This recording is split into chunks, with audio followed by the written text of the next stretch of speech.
L'écran du téléphone est d'un noir d'encre. Les messages sont là non lus. Des mots restent coincés dans ta gorge et au milieu de ce silence profond, tu attends n'entendant rien d'autre que les battements de ton propre cœur. Cette attente, n'est-ce pas une visite familière? Cette vidéo ne t'expliquera pas comment briser ce silence. Elle ne t'offrira pas de formule magique pour le faire revenir, non. Cette vidéo est une invitation à un voyage bien plus profond. Et si au lieu de paniquer face à ce silence assourdissant, tu choisissais de t'écouler doucement comme une rivière sage, c'est à cet instant précis que tout change, cet instant magique. Viens, marchons ensemble vers le secret de cet instant. Prends une grande inspiration et écoute. Car cette histoire, c'est ton histoire. Depuis des heures, Elif fixe l'écran noir et inerte de son téléphone. Elle ne se rend même plus compte du temps qui passe. Alors que le temps est figé en elle, les aiguilles de la montre continuent leur course obstinée. Dehors, la vie suit son cours. Les feuilles dansent au vent. L'enfant du voisin rit aux éclats. On entend le klaxon d'une voiture au loin. Mais le monde d'Elif est prisonnier de cet écran sombre. Elle attend le moindre signe de vie, une petite lumière de notification, une vibration, un frémissement. Un signe de Ken, cet homme qui est entré dans sa vie comme une tempête pour ensuite s'en retirer en laissant derrière lui une accalmie dévastatrice. Autant sa présence était exaltante et pleine de vie, autant son absence est froide et pesante. Ses retraits soudains laissent des fissures profondes dans l'âme d'Elif et à chaque fois pour les refermer, Elif saisit un masque. C'est son art de la survie, sa stratégie pour affronter le silence. Mais cet art l'épuise lentement de l'intérieur. Le premier masque qu'elle met est le plus cher à son cœur, celui de la femme compréhensive. Ce masque a une surface lisse et chaleureuse. Ses yeux sourient toujours avec compassion. Ses lèvres sont toujours prêtes à murmurer des phrases qui donneront raison à l'autre. Avec ce masque, Elif dit à ses amis, « Il travaille beaucoup, vous savez.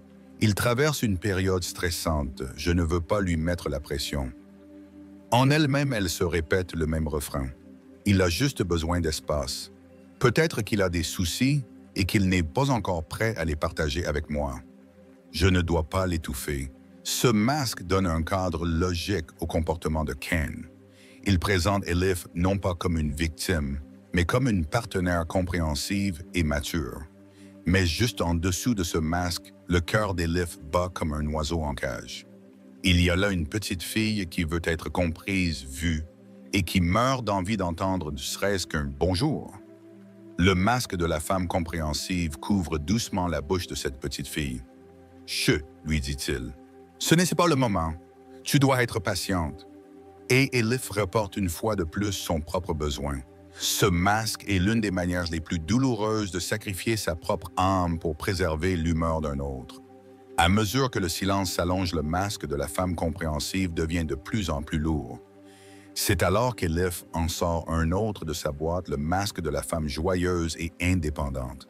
Ce masque est peint de couleurs vives. Ses yeux sont toujours à la recherche d'une nouvelle aventure. Ses lèvres se tordent en éclats de rire. Avec ce masque, Elif partage sur les réseaux sociaux des photos de ses moments les plus agréables. Elle sort avec ses amis. C'est elle qui raconte les histoires les plus drôles. Elle est la personne la plus insouciante et la plus heureuse du monde. En silence, elle crie au monde entier « Regardez, je suis très bien sans lui. Je n'ai absolument pas besoin de lui. Ma vie est pleine et entière. » Ce masque est en fait un bouclier, une lourde armure qu'elle utilise pour cacher sa fierté, sa blessure, son sentiment de rejet. Mais quand les rires s'arrêtent, quand elle rentre chez elle et jette ce masque de fatigue, il ne reste que ce vide écrasant. L'écho de la fausse joie rebondit sur les murs de la pièce et se transforme en un murmure moqueur. Qui trompes-tu, Elif? Qui trompes-tu vraiment? C'est dans ces moments qu'elle ressent au plus profond d'elle-même sa solitude, même dans l'endroit le plus peuplé du monde. Ce masque utilise la joie pour cacher la douleur. Mais la douleur est toujours plus forte. Et chaque rire est en fait un cri pour étouffer les sanglots de l'enfant qui pleure à l'intérieur. Et puis, inévitablement, c'est au tour d'un autre masque, celui de l'amoureuse patiente. C'est peut-être le plus dangereux. Car ce masque se nourrit d'espoir, et l'espoir est parfois le poison le plus doux. Avec ce masque, Elif revoit sans cesse les bons moments passés ensemble comme un film. Le jour de leur rencontre, les moments où ils riaient à gorge déployés, la façon dont Ken la regardait avec amour, ces rares moments-là, elle se persuade. Ce n'est qu'une mauvaise passe. Ça va passer. Il n'est pas vraiment comme ça. Il va revenir et tout sera encore plus beau qu'avant. Ce masque couvre la dure réalité du présent avec les doux souvenirs du passé et les promesses incertaines de l'avenir. C'est une sorte d'auto-hypnose. Derrière ce masque, Elif attend avec la patience d'une sainte. Elle met sa propre vie, son propre bonheur, ses propres rêves entre parenthèses. Parce que toute son existence est liée à la possibilité que Ken revienne. C'est comme si sa vie ne pouvait pas vraiment commencer tant qu'il n'était pas là. Ce masque est le moyen pour Elif d'abandonner sa propre force, sa propre volonté, son droit d'être le capitaine de son propre navire, au bon vouloir d'un autre. Et à mesure que l'attente s'allonge, Elif ne se rend même pas compte que son navire se transforme d'abord en un simple passager, puis en un prisonnier, et finalement dans une épave au fond de la mer. En fait, nous présentons tous un visage au monde, n'est-ce pas? Comme un acteur sur scène, nous portons des masques. Le professionnel au travail, l'ami joyeux, celui qui nous permet de nous intégrer dans la société. Le danger commence lorsque nous commençons à croire que ce masque est notre vrai visage, lorsque nous oublions de l'enlever, même en rentrant à la maison. Pour Elif, ces masques n'étaient plus des ponts, mais des murs. Des murs qui la séparaient non seulement de Ken, mais surtout d'elle-même. Chaque masque enfouissait un peu plus profondément ses vrais sentiments, ses vrais besoins, sa vraie voix. Le masque de la femme compréhensive étouffait sa colère et sa déception. Le masque de la femme joyeuse cachait son chagrin et sa solitude. Le masque de l'amoureuse patiente camouflait sa plus grande peur, la peur de l'abandon. Et plus les masques devenaient lourds, plus le corps se mettait à parler. Les épaules d'Elif portaient le poids du monde entier. Un nœud indescriptible s'était installé dans son estomac. Sa respiration était toujours superficielle.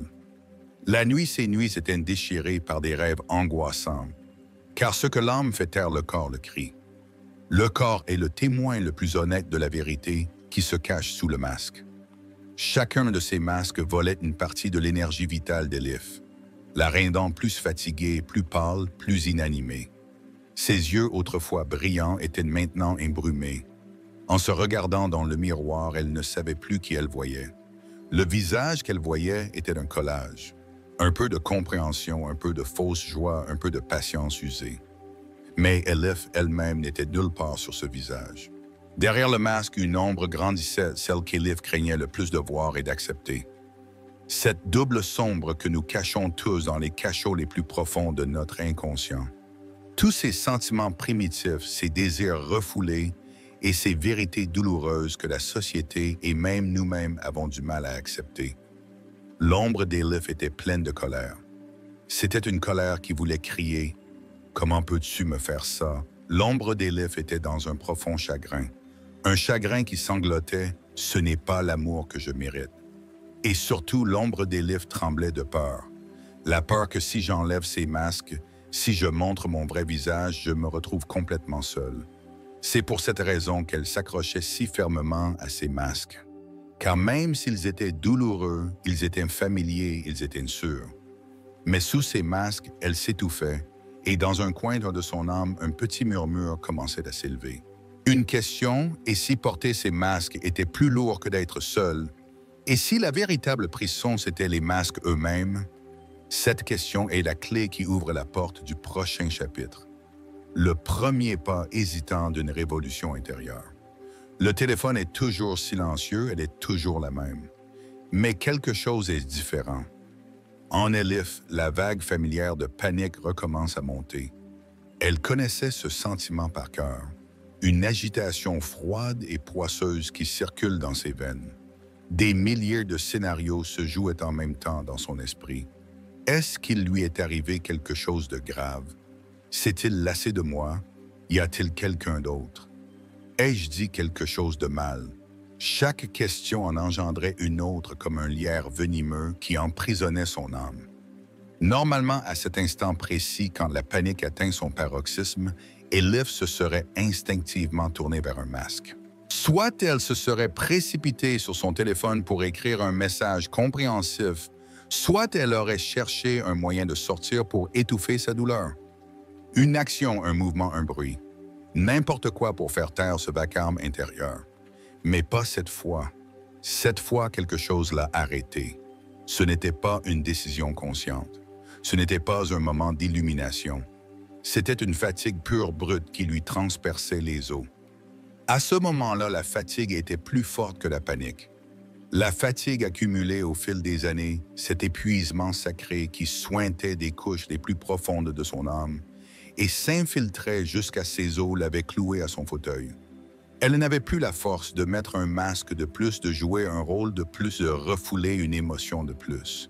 Et à cet instant d'abandon total, quelque chose de magique s'est produit.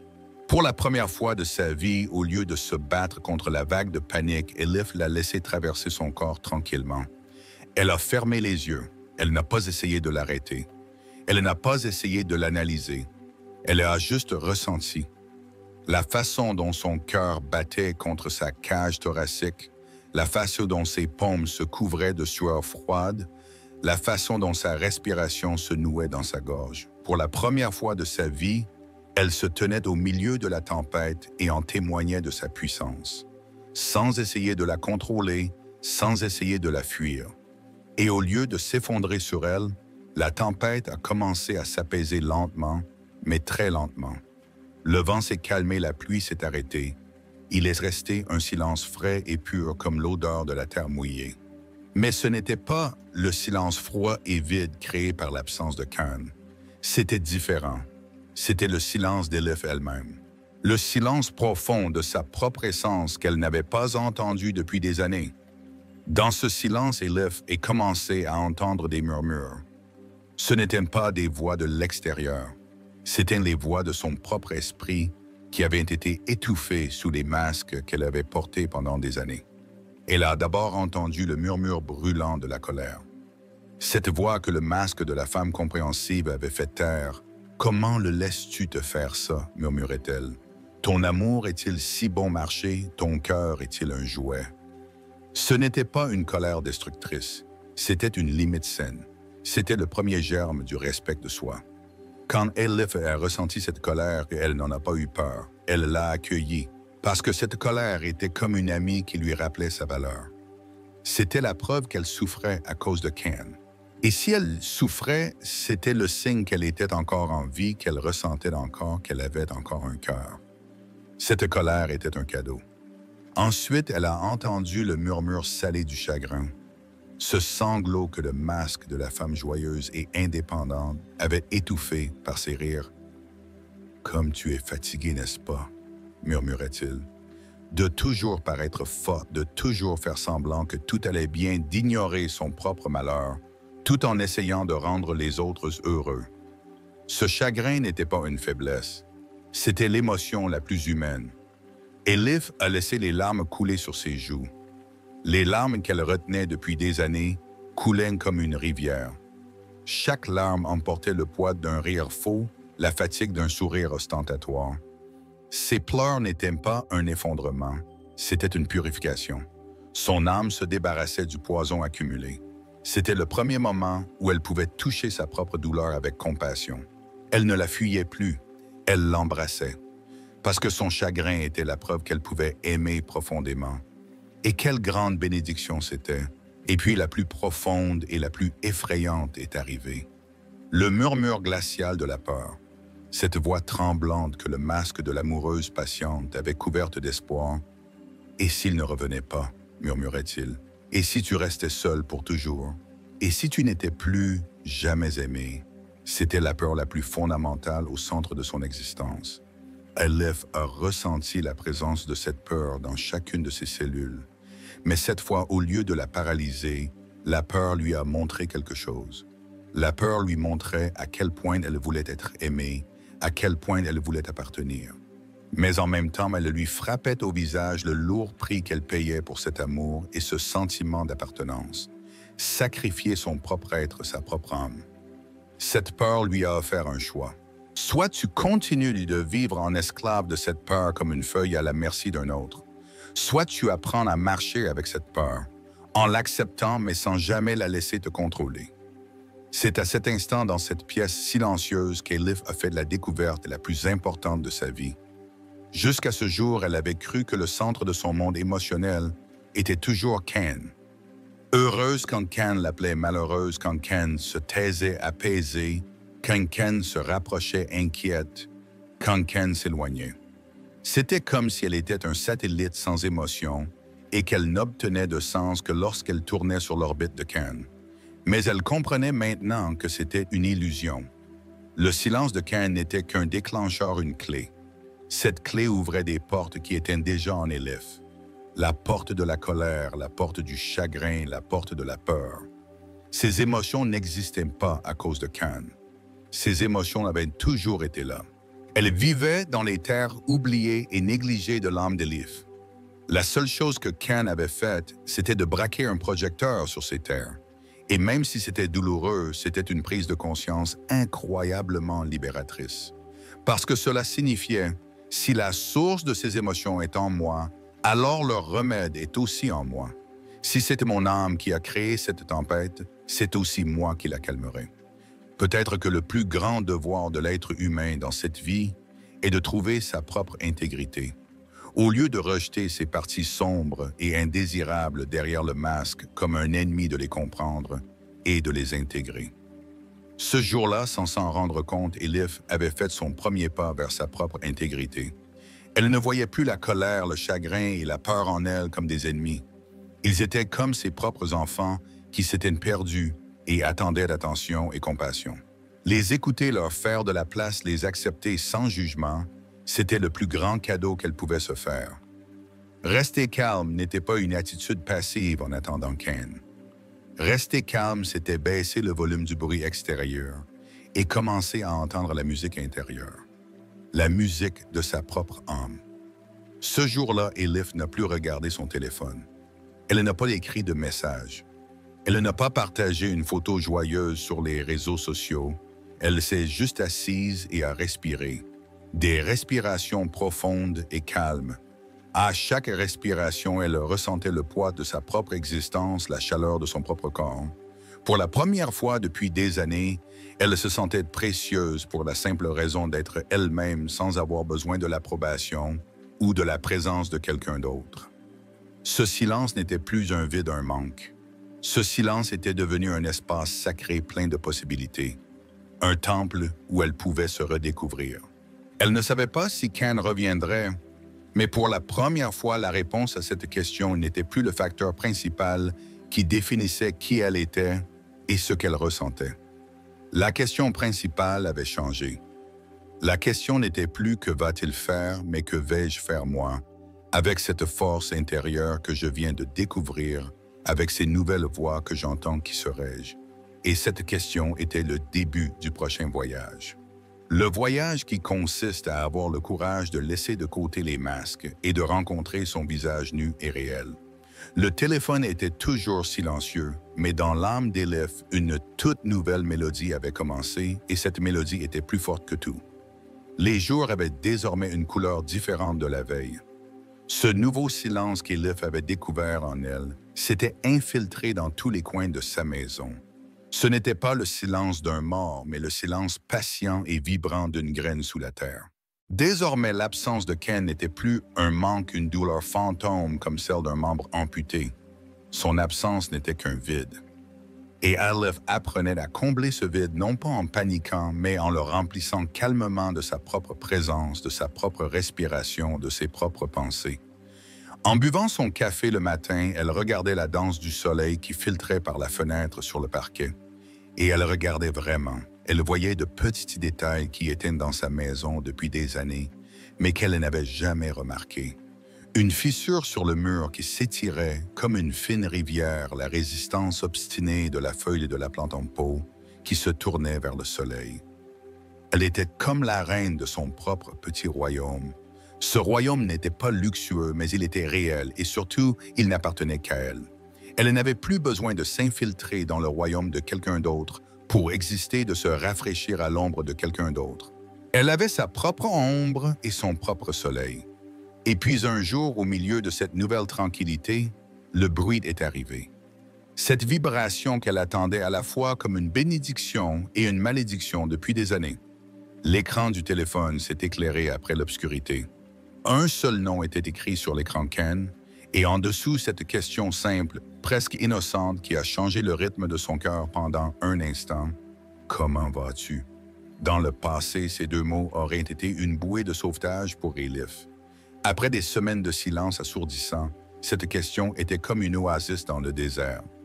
Toute sa douleur, tout son ressentiment, toute sa colère se seraient évaporées en un instant, remplacées par un soulagement exubérant. Elle aurait mis un masque immédiatement. Elle aurait généralement choisi le masque de la femme joyeuse et aurait répondu avec joie et nostalgie, comme si de rien n'était, comme si ce n'était pas l'homme qu'il avait ignoré pendant des semaines. Parce que ces deux mots voulaient dire « Tu es toujours dans mes pensées, tu es toujours dans ma vie ». Et Elif était prête à tout sacrifier pour s'accrocher à cette signification. Mais cette fois, quelque chose était fondamentalement différent. Au moment de la vibration du téléphone, son corps a émis l'alarme familière. Son cœur s'est emballé. La crampe habituelle est arrivée dans son estomac. C'était un réflexe conditionné. Tout comme le chien de Pavlov salive au son de la cloche, le corps d'Elif était programmé pour réagir à l'attention de Ken par un mélange de panique et de soulagement.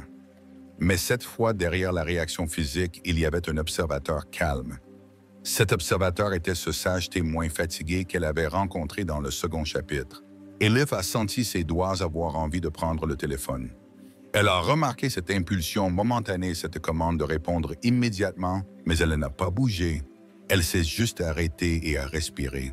Elle a fermé les yeux et a regardé la tempête familière monter à nouveau en elle. Mais elle n'était plus une feuille emportée par la tempête. Elle était le ciel qui regardait la tempête. À l'intérieur d'elle, il semblait qu'un conseil composé d'anciennes et de nouvelles voix s'était réuni. La voix du masque de l'amoureuse patiente a murmuré « Tu vois, je savais qu'il reviendrait. Il ne t'a pas oublié. Maintenant, si tu lui montres à quel point tu es compréhensive, tout s'arrangera. » La voix du masque de la femme joyeuse est intervenue. « Ne montre surtout pas que tu es triste. Reste forte. Fais comme si tout allait pour le mieux. Laisse-le comprendre à quel point il te manque. » Ces voix étaient des stratégies anciennes et usées mémorisées pour survivre. Mais maintenant, il y avait aussi de nouveaux membres dans le conseil. Ces voix de l'ombre qu'elle avait accueillies dans le second chapitre. La voix de la colère était forte et claire. Où était-il pendant des semaines? Pense-t-il qu'un « comment vas-tu » peut tout effacer? Tes sentiments sont-ils si dénués de valeur? La voix du chagrin était plus douce mais tout aussi tranchante. Souviens-toi de la souffrance que tu as endurée dans ce silence, souviens-toi. N'ignore pas cette douleur avec un simple « comment vas-tu » Ne te trahis pas toi-même. Et au plus profond d'elle, la voix de la peur tremblait. Et si c'était ta dernière chance? Et si tu agis froidement et qu'il s'en va pour de bon cette fois? Elif a écouté toutes ces voix. Elle n'en a fait taire aucune. Elle n'en a jugé aucune. Elle comprenait maintenant qu'elles étaient des parties différentes de son âme, que chacune avait trouvé une manière de la protéger. Elle les a remerciées avec compassion. Ensuite, au-delà de tout ce qui soit, elle a écouté une voix plus profonde, plus calme. C'était la voix de son centre intérieur qu'elle venait de découvrir. La voix de cette boussole intérieure, et elle lui disait une seule chose, « Reste fidèle à toi-même, Elif. Reste fidèle à la vérité, à cette force que tu as trouvée dans le second chapitre. Ta valeur ne dépend pas de son envoi de message. Ta sérénité ne devrait pas apparaître avec son « comment vas-tu » et disparaître avec son silence. Ton ciel t'appartient. Laisse-le venir et s'en aller comme un nuage dans son propre air. Toi, continue de te tenir debout bien droite sous ton propre ciel. Elif a ouvert les yeux. Son cœur battait toujours vite, mais plus avec de la panique, avec de la détermination.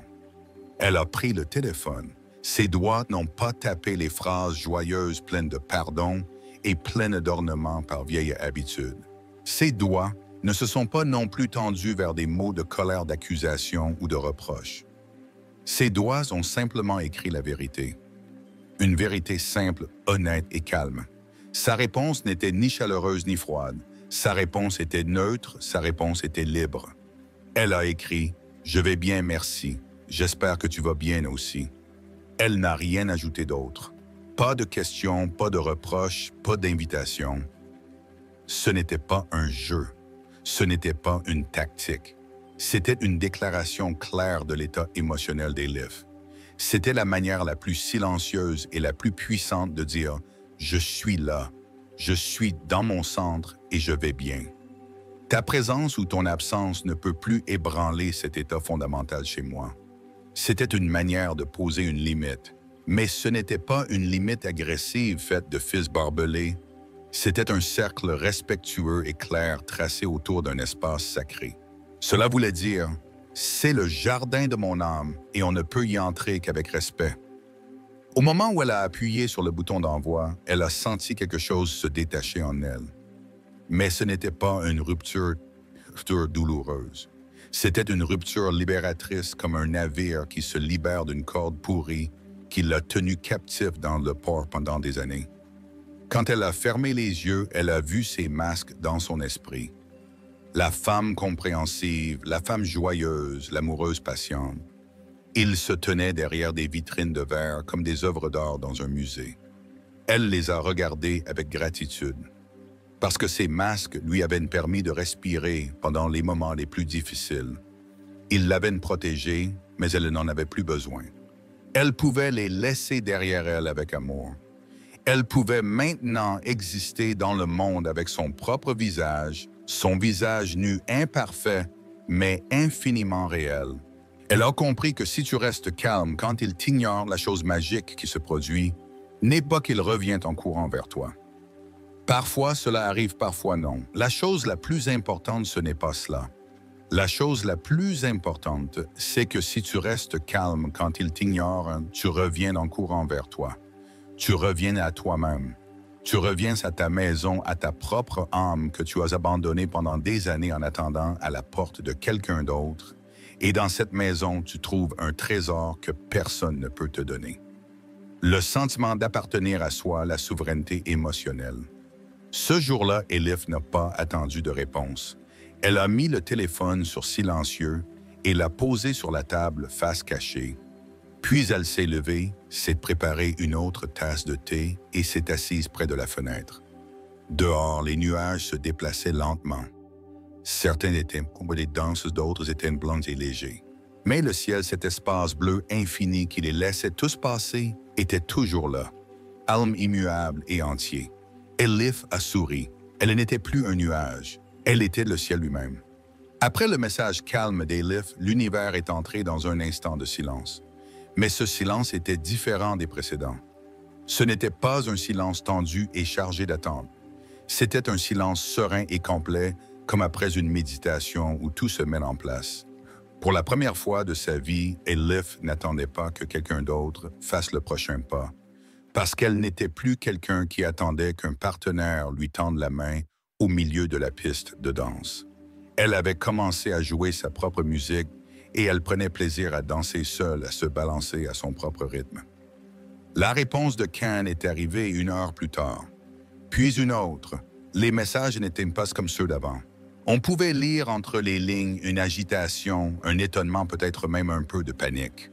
Comme s'il avait perdu l'équilibre en ne retrouvant pas la chaleur habituelle et pardonnante d'Elif. Alors que son silence la faisait sortir de son orbite, maintenant, c'est la sérénité d'Elif qui le faisait sortir de son orbite. La dynamique énergétique avait changé de manière irréversible, comme le lit d'une rivière qui se déplace. Elif a lu les messages, mais maintenant ces mots ne pouvaient plus bouleverser son monde intérieur comme une tempête. Elle les lisait avec curiosité, mais avec une distance comme un scientifique qui examine des données. La petite fille qui attendait d'être sauvée en elle cherchait encore une miette d'espoir. Peut-être que cette fois ce sera différent, murmurait-elle. Mais maintenant, cette petite fille n'était pas seule. À côté d'elle, il y avait une Elif sage et adulte qui l'accueillait avec compassion. Cette Elif adulte disait à la petite fille « Je te comprends et je comprends cet espoir. Mais souviens-toi, notre bonheur ne dépend plus du changement de quelqu'un d'autre. Notre bonheur est un château que nous avons construit en nous. Et nous n'ouvrirons les portes de ce château qu'à ceux qui nous respectent, à ceux qui nous voient tels que nous sommes. Ce dialogue intérieur était la source de la nouvelle force d'Elif. Elle n'était plus faite d'une seule voix, celle de la peur ou de l'espoir. Elle était un cœur avec de nombreuses voix, et elle en était la chef. C'était elle qui décidait quelle voix ferait un solo et laquelle resterait silencieuse. L'être humain commence à s'intégrer quand il peut parler avec les contradictions en lui.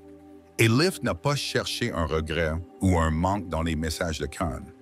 La seule chose qu'elle cherchait était de savoir si sa paix intérieure était toujours là, et cette paix était solide comme un roc. Parce que cette paix ne dépendait pas d'un événement extérieur, mais d'une décision intérieure. La décision de rester fidèle à elle-même. Les jours suivants, Elif a remarqué quelque chose. Elle a commencé à réfléchir à la nature de cet amour accablant et addictif qu'elle ressentait pour Ken. Était-ce vraiment de l'amour ou un effort pour combler un vide? Un besoin d'apaiser une peur d'être abandonné, une tentative de réparer un sentiment d'être sans valeur. Était-ce de l'amour que de placer une personne au centre de sa vie et de façonner sa propre vie autour d'elle? Était-ce de l'amour que d'être prisonnière de l'humeur de quelqu'un d'autre, d'aller au paradis avec son sourire et de tomber en enfer avec son silence?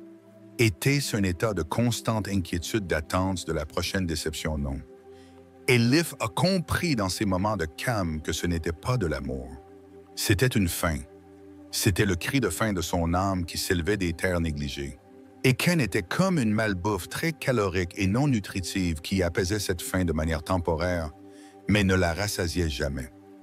Cela donnait une satisfaction momentanée, mais à long terme, cela la rendait plus malade et plus fatiguée. Elle a réfléchi à ce que pouvait être le véritable amour. Peut-être que le véritable amour était de pouvoir inclure quelqu'un dans sa vie sans briser sa propre intégrité, sans perdre son propre centre.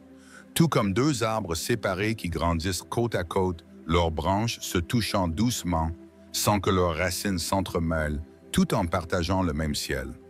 Le véritable amour, c'était de s'enrichir de la présence de quelqu'un, mais de ne pas s'appauvrir en son absence. Le véritable amour ne devait pas être une prison, mais un jardin. Un jardin où deux personnes pouvaient faire fleurir leurs propres fleurs librement, sans se couper le soleil, sans se voler la pluie. Et à cet instant, au lieu de la colère ou du ressentiment, Elif a ressenti une profonde compassion pour Ken. Elle l'a vu non pas comme un tyran, mais comme une âme blessée comme elle, qui ne savait pas comment aimer et s'attacher.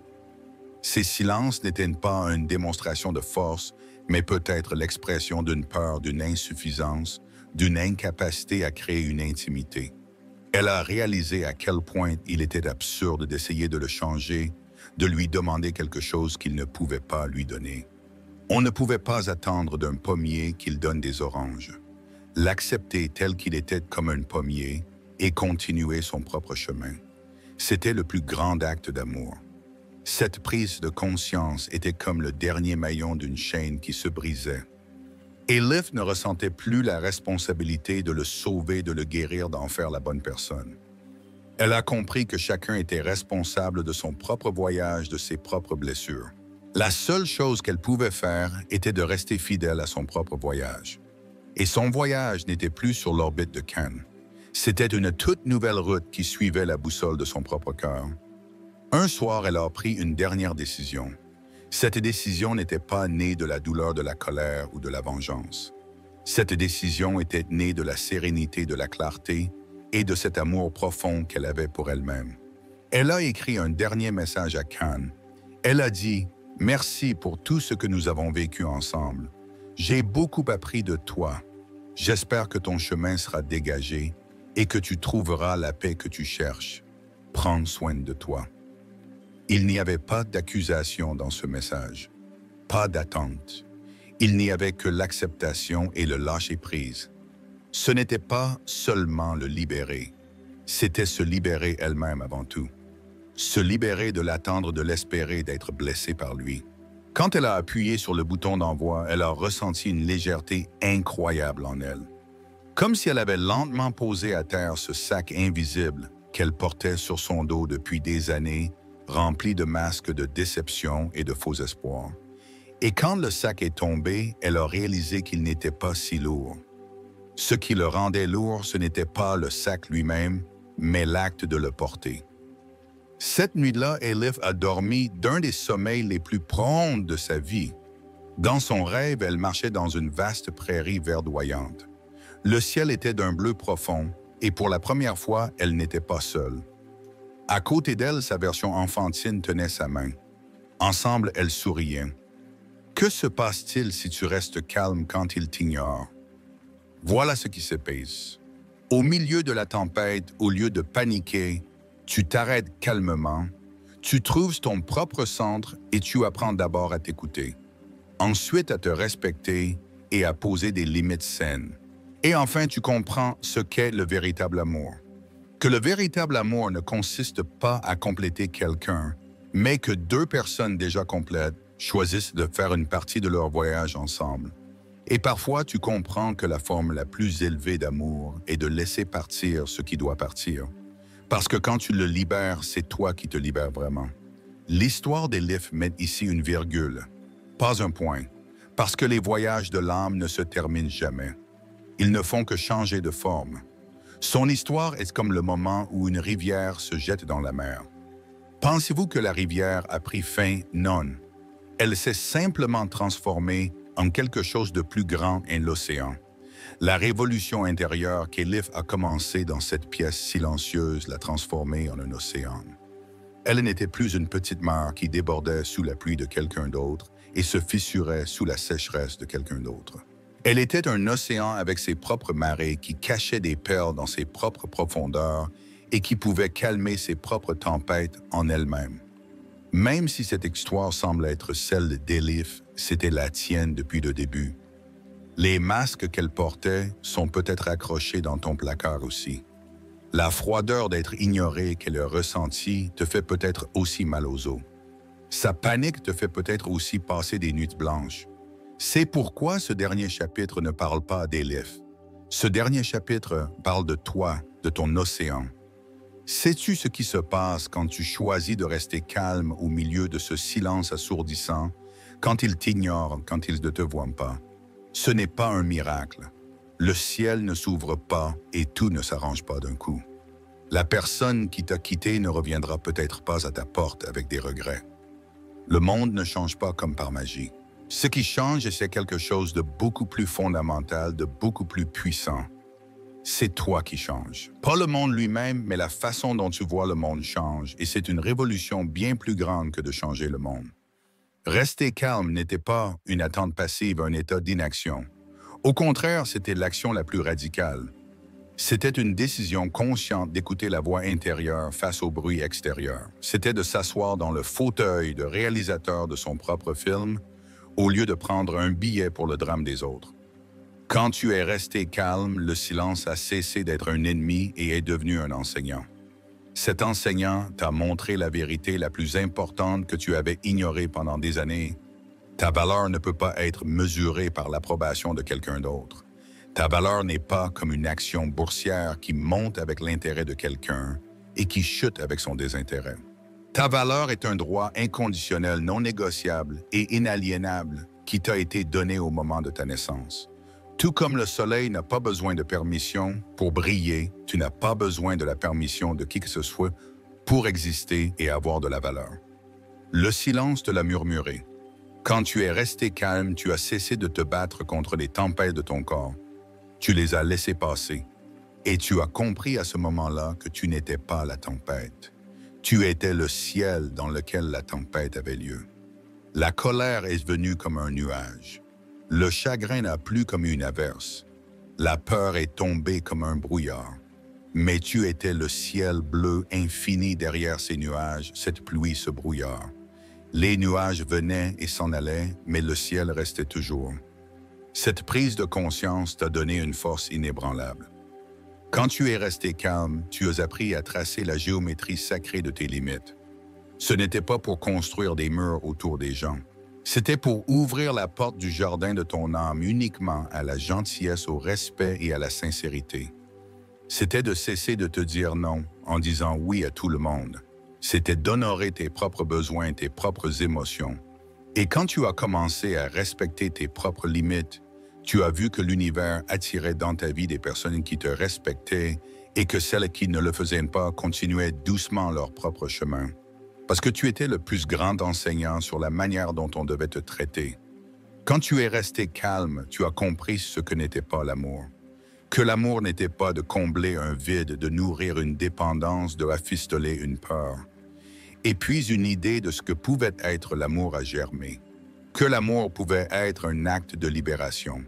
Se libérer d'abord soi-même, puis les autres, en ne les forçant pas à devenir quelqu'un qu'ils ne sont pas et en n'attendant pas d'eux ce qu'ils ne peuvent pas te donner.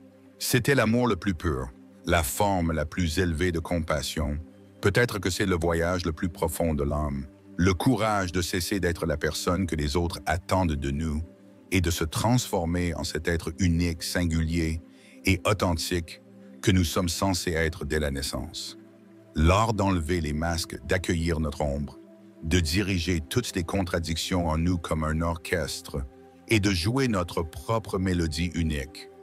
Le moment où tu as choisi de rester calme au milieu de ce silence, c'était le premier pas que tu as fait dans ce voyage d'individuation. C'était le pas le plus sacré. Maintenant, le chemin n'est plus de lutter pour que quelqu'un d'autre te voie. Le chemin, c'est que toi, tu te vois sous toutes tes formes. Le chemin, ce n'est plus de crier pour que quelqu'un d'autre t'entende. Le chemin, c'est que toi, tu entendes même les murmures les plus silencieux en toi. Le chemin, ce n'est plus de te démolir pour que quelqu'un d'autre t'aime. Le chemin, c'est que toi, tu donnes cet amour compatissant et accueillant à l'enfant en toi qui mérite tout. Et maintenant, ce voyage ne doit pas se faire seul. Si ces mots t'ont touché quelque chose dans ton âme, ce cercle de feu que nous avons créé t'est toujours ouvert. La section des commentaires n'est pas seulement un endroit où l'on écrit des mots. C'est un lieu de rencontre où nous témoignons de la lumière des uns et des autres. Si tu le souhaites, laisse là un seul sentiment qui te reste de ce voyage. Paix, courage, conscience, légèreté. Juste un mot. Pour savoir que nous ne sommes pas seuls, n'oublie pas que le refuge le plus précieux est le silence de ton propre cœur. Tu es en sécurité là-bas. Prends soin de toi. Oui.